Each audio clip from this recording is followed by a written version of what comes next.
बाजूला ह्याला का नमस्कार सर्वांचं स्वागत करतो टाउन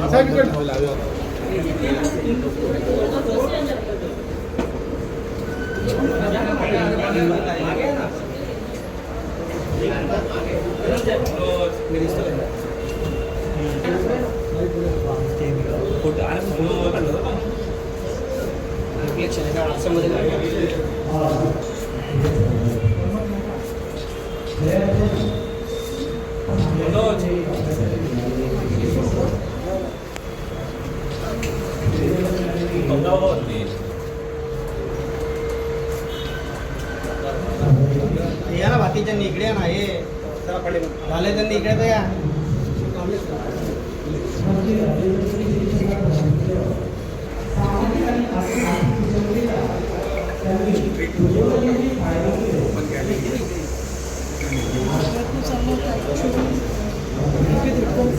समोर आहे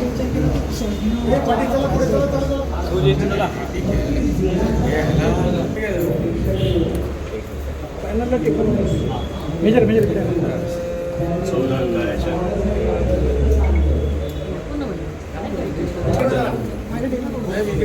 चला असं सरकत राहा टेन्शन नाही ना मागे अरे आम्हाला आत्ता आलो पुढे मी हे पुढे फक्त हात मागे ठेव बस क्रॉस मध्ये फक्त उभे राहू हे सगळे या ना मागे प्लीज हे या ना मागे या ना यार सचिन ये सचिन लोक सर्कलता आम्ही पुढे आहे ना या मागे तुम्ही निलेश ये मागे हां ये मागे हात ये मागे अजून अरे आम्हाला आत्ताच 2 शॉट्स भेटले चांगले झाले. अरे मग हात टाकायचा का 2 शॉट भेटले तू पुढेच होतास ना म्हणून मी बोललो 1-2 शॉट भेटू दे सर तुम्ही या ना इकडे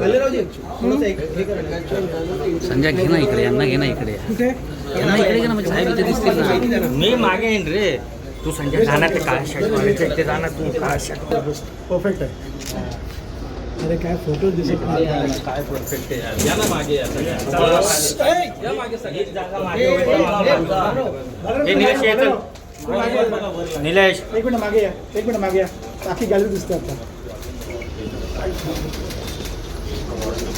निलेश तुला बोलतो हवं ना मी कुठे आतमध्ये आहे मी कुठे आतमध्ये पण मनोजच्या या मागे हे बुवा तो खाली घ्या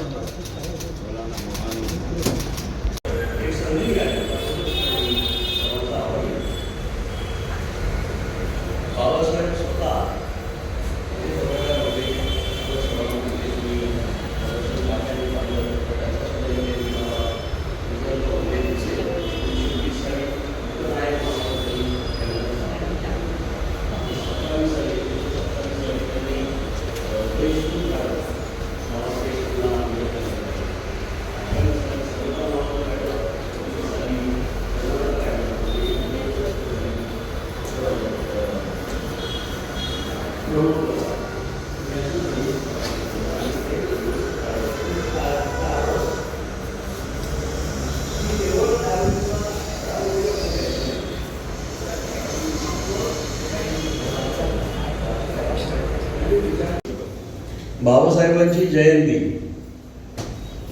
ही उत्सवापुरती मर्यादित राहते, पण त्यातनं असं प्रदर्शन भरवणं दुर्मिळ छायाचित्रांचं आणि त्यातनं काहीतरी प्रबोधन करण्याचं जो आपल्याला सर्वांना माहिती आहे की आपण ज्या देशात राहतो तो भारत देश अत्यंत उत्सव सतत साजरा करायला आवडतो. एका परीने तो जिवंतपणा असल्याचं लक्षण आहे असं मी स्वतः मानतो आणि जनतेचा सहभाग अशा उत्सवांच्या निमित्ताने समोर येतो आणि समाज एकत्रित पद्धतीने बांधला जातो हे सुद्धा काही कमी नाही. परंतु जेव्हा आपण म्हणतो की जिवंतपणाचं लक्षण आहे तेव्हा जिवंतपणाला ऊर्जा पण लागते.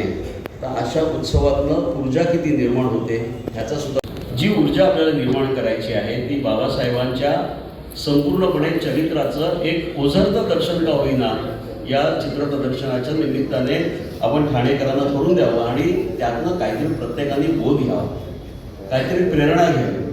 हा हेतू असेल तर मला असं वाटतं की त्याचं स्वागतच केलं पाहिजे. आणि मी या निमित्ताने आवाहन करेन की ठाणेकरांनी जास्तीत जास्त प्रमाणात या प्रदर्शनाचा लाभ घ्यावा. पुस्तकं त्या बाबासाहेबांनी वाचलेले, तू काय त्या म्हणून बाबांना साहेबांना समजवणार.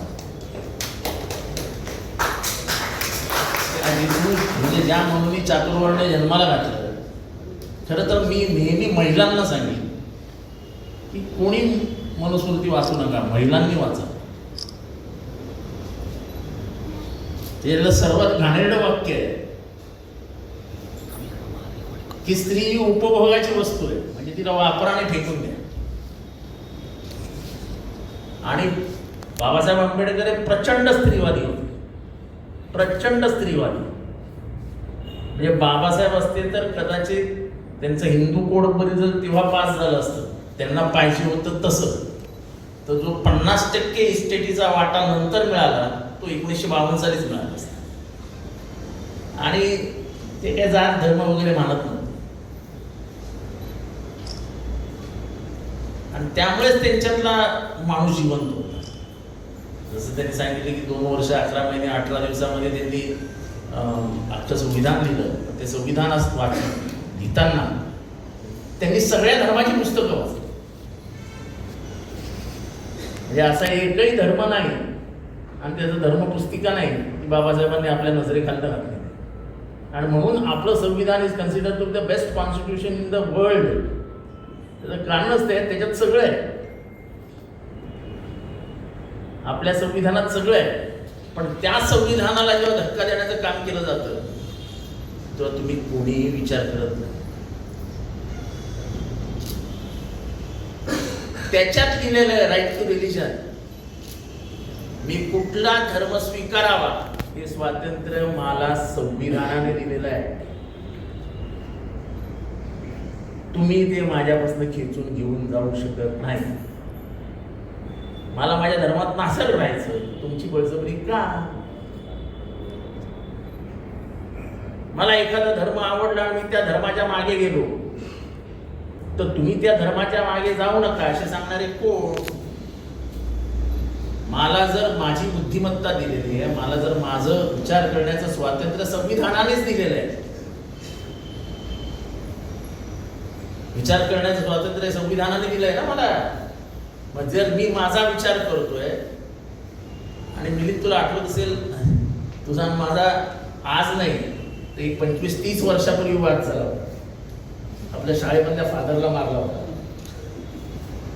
आणि तेव्हा मी म्हटलं होतं की you can come and hit my principle, what kind of religion are we follow. आणि तेव्हा तुम्हाला बोललो होता असं कसं काय बोलतो तू, तुला अरे ही कुठली जबरदस्ती आहे. तो त्याचा प्रचार करतोय, प्रसार करतोय, आवडला तर स्वीकारा, नसेल आवडलं काही म्हणजे, पण म्हणून त्याला मारणं हे संयुक्तच नाही. थोडे संदर्भ वेगळे मीच बोललो होतो ना ते, आणि माईक पण बोललो होतो, संदर्भ थोडे वेगळे पण होते, आपला वेगळा विषय. आणि हे विचार काय माझे आजचे नाहीत. लोक म्हणतात नाही नाही हा मतदारसंघ बघून बोलतो बिलतो, हे रात्री कामं मी नाही करत. मला काही फरक पडत नाही मतदारसंघ बिले. हा भिडे जेव्हा लोकांना माहीत नव्हतं तेव्हा त्या भिडे विरुद्ध मी बोलायचो की नाही.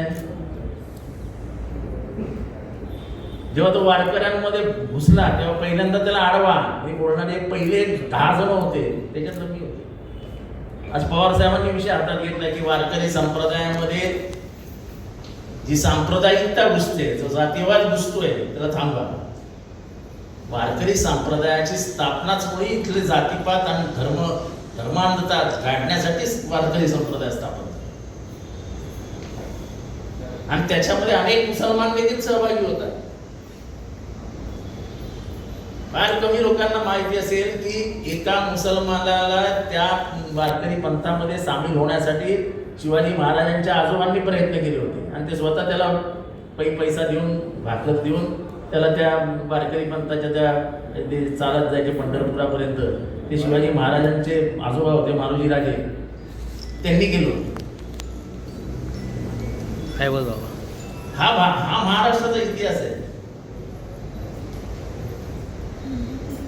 आणि वारकरी संप्रदाय स्थापन होत असताना त्या संत महात्म्यांनी ज्यांनी त्याच्यामध्ये सहभाग घेतला, ज्यांनी त्याच्यात विचार पुरवले, त्या सगळ्यांचा छळ झाला ना. चोखोबाचा छळ झाला, संत नरहरीचा सरळ छळ झाला, वर आगंबराचा छळ झाला, सावता मायाचा छळ झाला, तुकारामाचा छळ झाला. मग कशाला छळ झाला यांचा? का छळ झाला? कोणी छळ केला? हा विचाराचा मागचा पूर्ण गाभा हा डॉक्टर बाबासाहेब आंबेडकरांच्या संविधानातनं बाहेर पडतो. माणसाला माणूस म्हणून जगता आलं पाहिजे हे तुमचं संविधान तुम्हाला सांगतं. तेच बदलण्याची भूमिका जर भारतात येणार असेल आणि तुम्ही जर उभे राहिले नाही तर परत एकदा जर 500,000 वर्ष मागे ठेवले. त्यामुळे आज 14 एप्रिलच्या निमित्ताने 13ला आपण या फोटो एक्झिबिशनचं उद्घाटन केले. आपण मिलिंदजी बोललात की त्यांचं शेतीतलं काम, त्यांचं इकॉनॉमीमधलं काम, त्याचबरोबर त्यांचं वॉटर मॅनेजमेंटमधलं काम.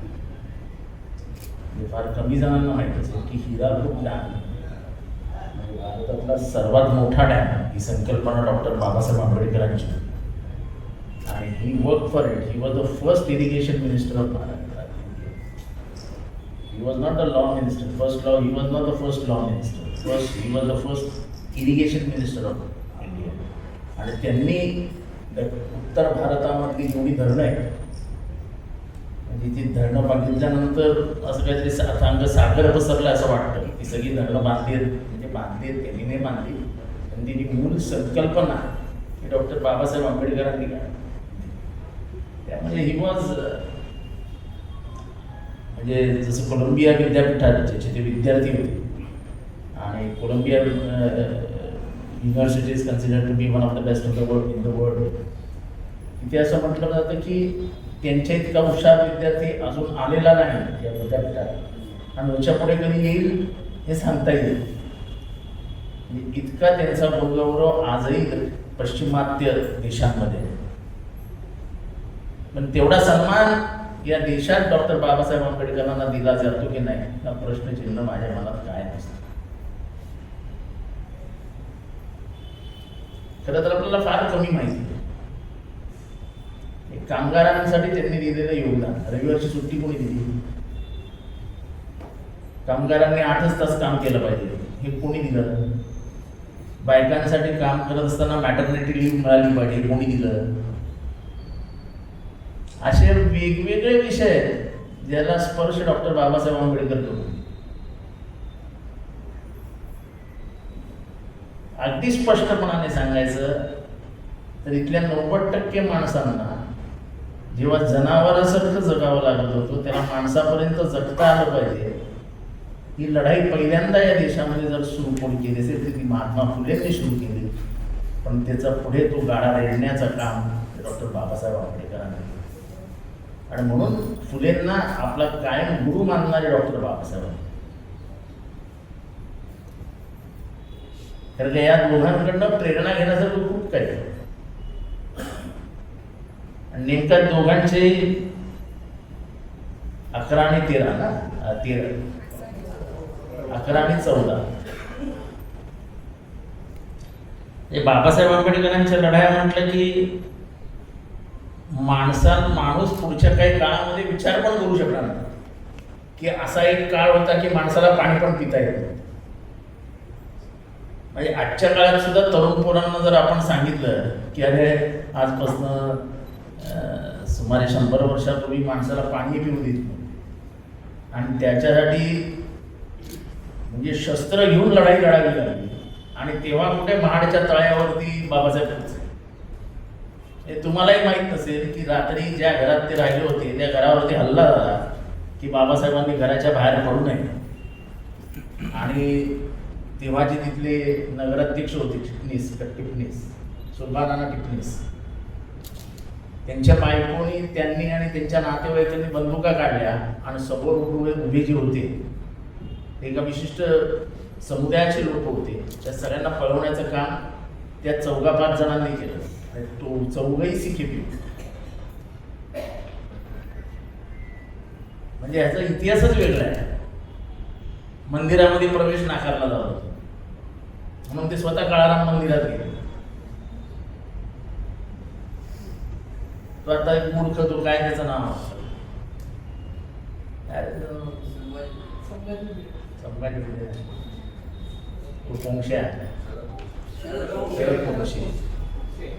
म्हणजे म्हणून पण त्यांना समजलं नाही. अरे तुझ्या वजनाच्या काही लाखपट पुस्तकं त्या बाबासाहेबांनी वाचलेले, काय नाही म्हणून तो बाबांना साहेबांना समजवणार. म्हणजे ज्या म्हणून चातुर्वर्ण्य जन्माला घातलं. खरं तर मी नेहमी महिलांना सांगेन की कोणी मनुस्मृती वाचू नका, महिलांनी वाचा. याला सर्वात घाणेरडं वाक्य आहे की स्त्री ही उपभोगाची वस्तू आहे, म्हणजे तिला वापरा आणि फेकून द्या. आणि बाबासाहेब आंबेडकर हे प्रचंड स्त्रीवादी होते, प्रचंड स्त्रीवादी. म्हणजे बाबासाहेब असते तर कदाचित त्यांचं हिंदू कोड पर्यंत तेव्हा पास झालं असतं, त्यांना पाहिजे होतं तसं. तर जो 50% इस्टेटीचा वाटा नंतर मिळाला तो 1952 सालीच मिळाला असता. आणि ते काय जात धर्म वगैरे मानत नव्हते, आणि त्यामुळेच त्यांच्यातला माणूस जिवंत होता. जसं त्यांनी सांगितलं की 2 वर्ष 11 महिने 18 दिवसामध्ये त्यांनी अख्खं संविधान दिलं. ते संविधान लिहिताना त्यांनी सगळ्या धर्माची पुस्तकं वाचली. म्हणजे असा एकही धर्म नाही आणि त्याचं धर्मपुस्तिका नाही की बाबासाहेबांनी आपल्या नजरेखाली घातली. आणि म्हणून आपलं संविधान is considered to the best constitution in the world. त्याचं कारणच ते, त्याच्यात सगळं आहे. आपल्या संविधानात सगळं आहे. पण त्या संविधानाला जेव्हा धक्का देण्याचं काम केलं जातं तेव्हा तुम्ही कोणीही विचार करत नाही. त्याच्यात लिहिलेलं आहे राईट टू रिलिजन. मी कुठला धर्म स्वीकारावा हे स्वातंत्र्य मला संविधानाने दिलेलं आहे. तुम्ही ते माझ्यापासून खेचून घेऊन जाऊ शकत नाही. मला माझ्या धर्मात नासर राहायचं, तुमची बळजबरी का?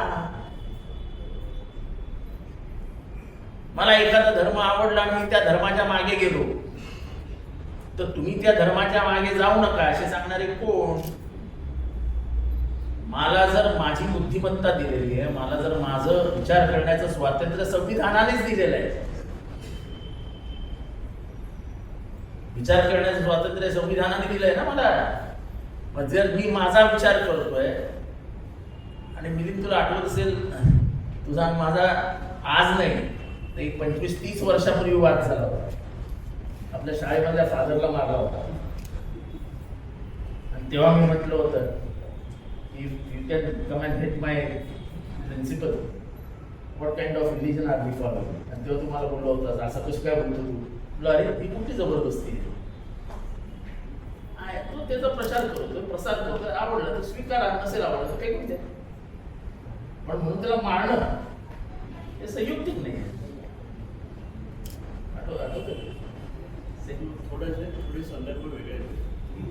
मीच बोललो होतो ना ते, माईक पण बोललो होतो, संदर्भ थोडे वेगळे पण होते, आपला वेगळा विषय होता.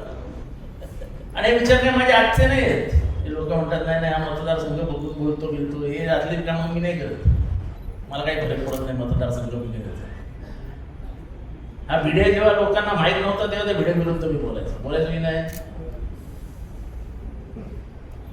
जेव्हा तो वारकऱ्यांमध्ये घुसला तेव्हा पहिल्यांदा त्याला अडवा हे बोलणारे पहिले 10 जण होते, त्याच्यातलं मी होते. आज पवार साहेबांनी विषय हातात घेतला की वारकरी संप्रदायामध्ये जी सांप्रदायिकता घुसते, जो जातीवाद घुसतोय त्याला थांबवा. वारकरी संप्रदायाची स्थापनाच मुळी इथले जातीपात आणि धर्मांधता काढण्यासाठीच वारकरी संप्रदाय स्थापन, आणि त्याच्यामध्ये अनेक मुसलमान देखील सहभागी होतात. फार कमी लोकांना माहिती असेल की एका मुसलमानाला त्या वारकरी पंथामध्ये सामील होण्यासाठी शिवाजी महाराजांच्या आजोबांनी प्रयत्न केले होते, आणि ते स्वतः त्याला पैसा देऊन भाकर देऊन त्याला त्या वारकरी पंथाच्या त्या चालत जायचे पंढरपुरापर्यंत. ते शिवाजी महाराजांचे आजोबा होते मालोजी राजे, त्यांनी केलं होतं. हा महाराष्ट्राचा इतिहास आहे. आणि वारकरी संप्रदाय स्थापन होत असताना त्या संत महात्म्यांनी ज्यांनी ज्यांनी त्याच्यामध्ये सहभाग घेतला, ज्यांनी ज्यांनी त्याच्यात विचार पुरवले, त्या सगळ्यांचा छळ झाला ना. चोकोबाचा छळ झाला, संत नरहरीचा सगळं छळ झाला, गोरागंबाराचा छळ झाला, सावता माळ्याचा छळ झाला, तुकारामाचा छळ झाला. मग कशाला छळ झाला याचा? का छळ झाला? कोणी छळ केला? हा विचाराचा मागचा पूर्ण गाभा डॉक्टर बाबासाहेब आंबेडकरांच्या संविधानातून बाहेर पडतो. माणसाला माणूस म्हणून जगता आलं पाहिजे हे तुमचं संविधान तुम्हाला सांगतं. तेच बदलण्याची भूमिका जर भारतात येणार असेल आणि तुम्ही जर उभे राहिले नाही तर परत एकदा जर 500,000 वर्ष मागे ठेवू. त्यामुळे हे फोटो एक्झिबिशन बघत असताना काही काही फोटो बघून खरं तर म्हणजे ते पहिल्यांदा 1920 साली किती 21 वर्ष 30 वर्ष तेव्हा शाहू महाराजांनी त्यांच्याकडे बघून सांगितलं होतं, जेव्हा कोल्हापूरच्या जवळ पहिल्यांदा दलितांचं संमेलन झालेलं, मागासवर्गीयांचं संमेलन झालेलं, तुम्हाला तुमचा आवाज मिळाला. शाहू महाराजांनी म्हणजे ह्या देशामध्ये हिरा पारखणारी पण एक टोळी होती. म्हणजे बडोद्याचे गायकवाड महाराज असतील, कोल्हापूरचे शाहू महाराज होते असतील, त्यांनी बाबासाहेब आंबेडकरांना असं पारखलं. 11वीला मिळालेले मार्क आणि त्याच्यानंतर त्यांचं शैक्षणिक प्रगती बघून कोल्हापूर संस्थानाचे मालक शाहू महाराज मुंबईत शोधायला आले की कोण्या पोरगा, आणि दुसऱ्या माळ्यावरच्या त्यांच्या चाळीत त्या घरात स्वतः चालत गेले.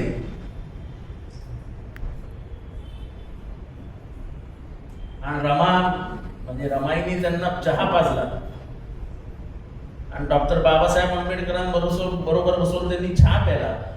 आणि तिथनं डॉक्टर बाबासाहेब आंबेडकरांची त्यांची आणि गायकवाड महाराजांची जे काही समर्थन मिळालं त्याच्यातनं जी तुफान प्रगती झाली.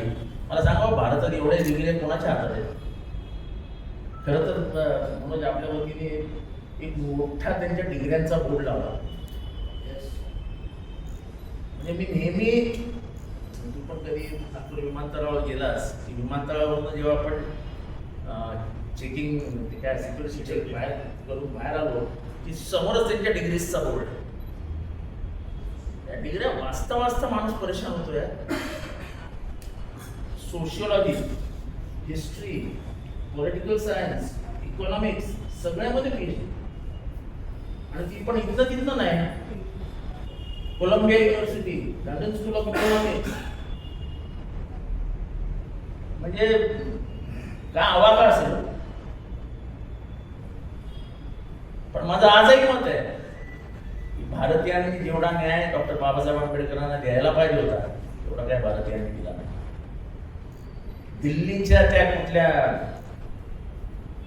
इंडिया गेट जवळ 4 कुठले तरी तरुण जातात, डॉक्टर बाबासाहेब आंबेडकर मुर्दाबाद आणि संविधान जाळतात.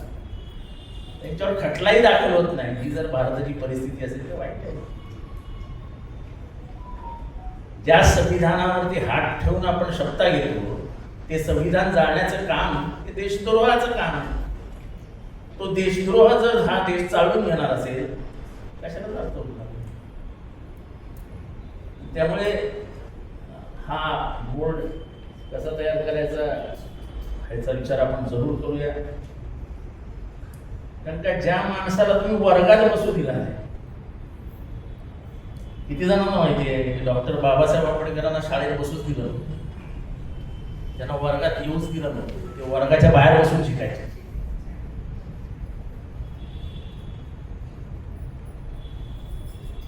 म्हणजे ते प्रोफेसर झाल्यानंतरही त्यांचा पिऊन त्यांना पाणी नाही पाजायचं, त्यांचा क्लास असा लांब ठेवायचा.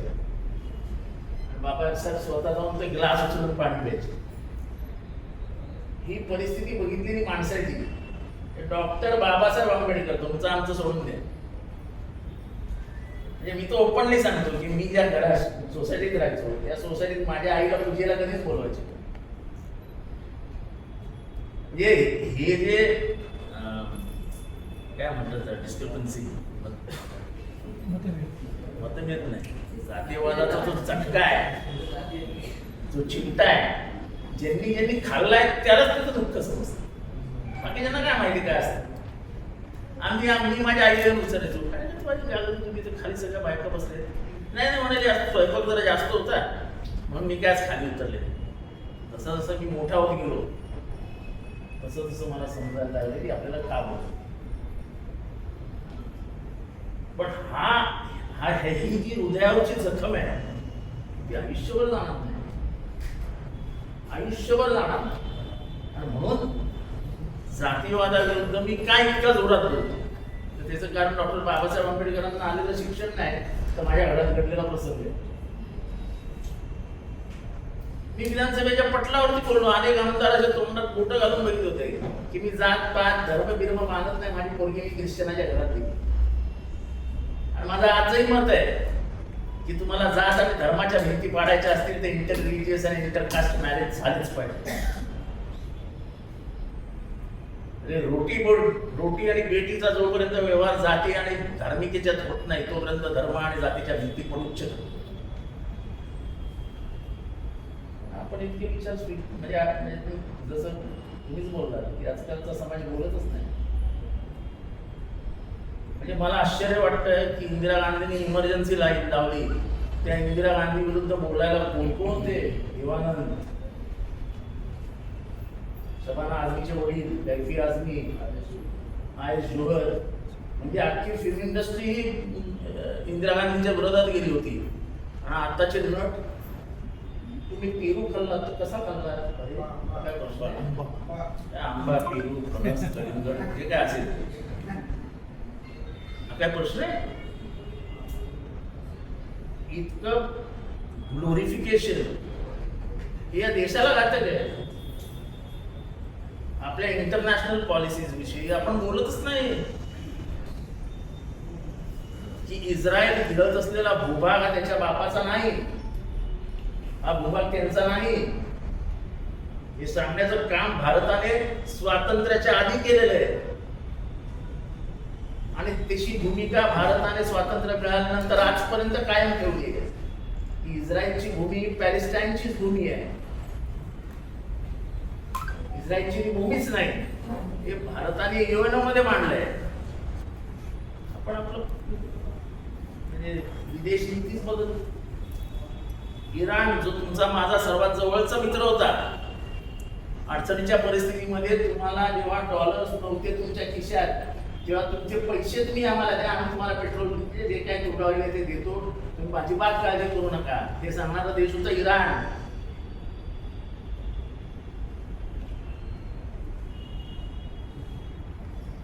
म्हणजे सद्दाम हुसेनच्या मीटिंग मध्ये जेव्हा जुल्फिकार अली भुट्टोची पोरगी बेनझीर भुट्टो ही जेव्हा भारताविरुद्ध बोलायला उभी राहिली तेव्हा सद्दाम हुसेननी स्वतः उठून सांगितलं तुम्ही शांत बसा, you cannot speak against India on the subject of Kashmir, इथे जाणार.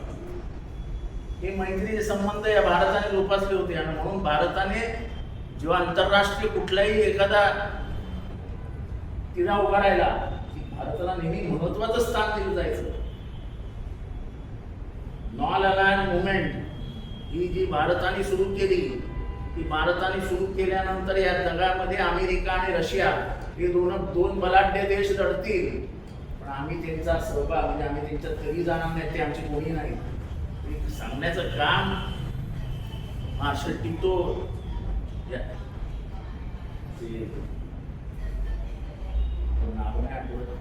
स्वतः नेहरू असे 6-7 जणांनी मिळून ती काढली नॉन अलायन मुवमेंट त्यांच्याशी. आणि ती पुढे चालवली. इराणवरती दुसऱ्या दिवशी बॉम्बिंग होणार आहे, आदल्या दिवशी आपले पंतप्रधान इस्रायलला जाऊन येतात आणि दुसऱ्या दिवशी सकाळी इराणवरती बॉम्ब पडतो आणि आपण सांगितलं आम्हाला काहीच माहित नाही. खरं तर म्हणजे आजच्या ह्यांच्या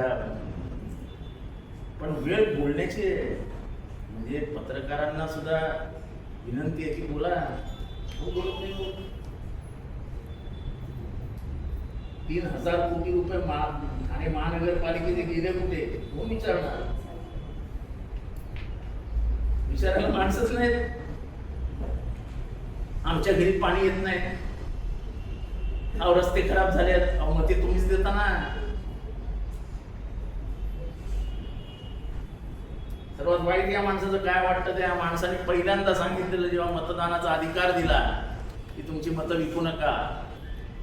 डॉक्टर बाबासाहेब आंबेडकरांनी अतिशय स्पष्ट शब्दात सांगितलं तुमची मतं विकू नका, गरिबीत दिवस काढा, कशाचेही पैसे घेऊ नका. एक वेळ अंगावर कपडे नसतील तरी चालतील, कालचे कपडे आज धुवून घाला पण स्वतःला विकून. पण नेमकं या समाजात तेच घडतंय. 1,000, 2,000, 3,000 ते मत लोक लाईन लावून मतं घेतात, पैसे घेतात. याच्याकडे तुम्हाला दिलेला अधिकार. इंग्लंडमध्ये आणि अमेरिकेला महिलांना मतदान मिळवण्यासाठी 300 वर्ष लागली. 300 वर्ष संघर्ष करावा लागला, तेव्हा पुढे महिलांना मतदानाचा अधिकार मिळाला. हा भारत हा पहिला देश आहे जिथे ज्या दिवशी संविधान आलं त्या दिवशी महिलांना मतदानाचा अधिकार आला. आणि आमच्या महिला 1,500 रुपये लाडकी बहीण मिळाली गेली मत.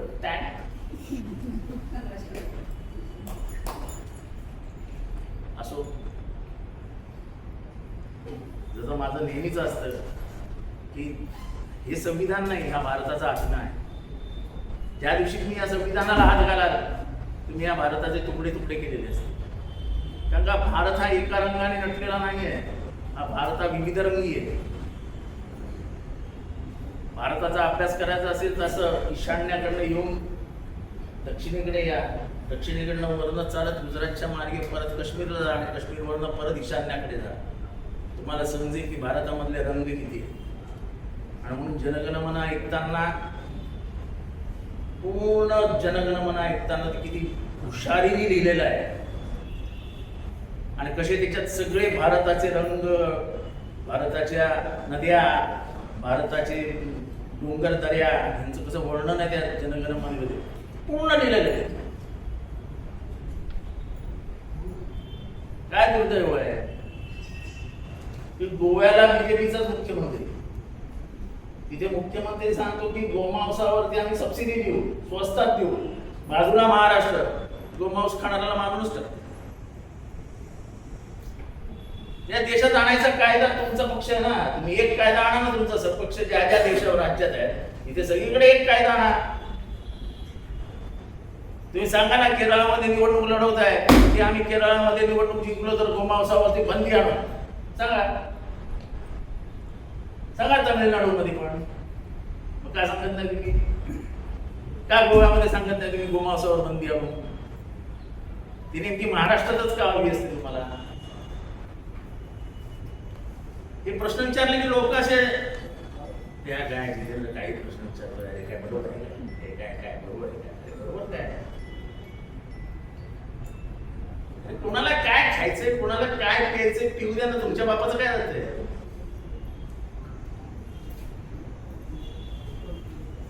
आणि हे स्वातंत्र्य तुम्हाला संविधानातलं फंडामेंटल प्रिन्सिपल, मूलभूत स्वाधिकार जे आहेत त्याच्यातनं दिलेलं नाही. Right to freedom of speech. बोलायला गेले की तू पुन्हा कामराला पण आतमध्ये आणि बाकी जे बोलतायत तेही आतमध्ये लावून गेलाय. कसे काय बोलणार फल्ला साहेब? जरा बोलले की एनसी नौपड्यामध्ये.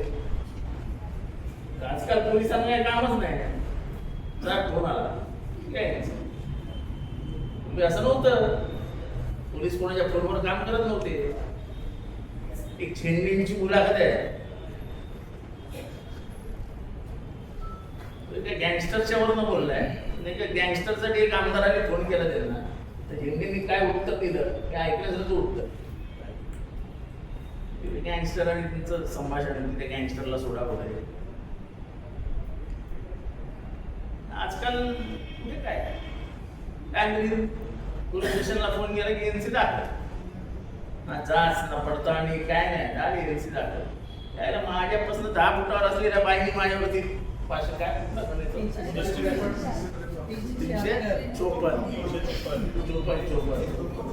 ती माझ्यापासून 10 फुटाच्या अंतर आयला काय मॅग्नेटिक पूल होता की काय माहिती मला पोलिसांना मोठा मॅग्नेटिक झालं ना आणि तो रात्रोरात रेकॉर्डला म्हणजे इतकं सोपं आहे. उद्या जर एखाद्या बाईने जाऊन सांगितलं आणि वरनं फोन आला असेल की माझ्यावर बलात्कार झाला लगेच केस घेतात नंतर पुरावे देत बसा. इतकं घाणेरडं झालंय महाराष्ट्र देशाचं आणि महाराष्ट्राचं राजकारण. हे अभिप्रेत नव्हतं डॉक्टर बाबासाहेबांचं वाक्य आहे की हे संविधान अतिशय चांगलं आहे पण हे घाणेरड्या माणसांच्या हातात गेलं तर तेवढंच घातक आहे. हे आज हे देश बघतोय. या देशाला या परिस्थितीतून बाहेर काढण्याचं सामर्थ्य परत डॉक्टर बाबासाहेब आंबेडकरांचे विचार घेऊन एवढंच या ठिकाणी बोलतो. दादा येतो जय हिंद जय महाराष्ट्र.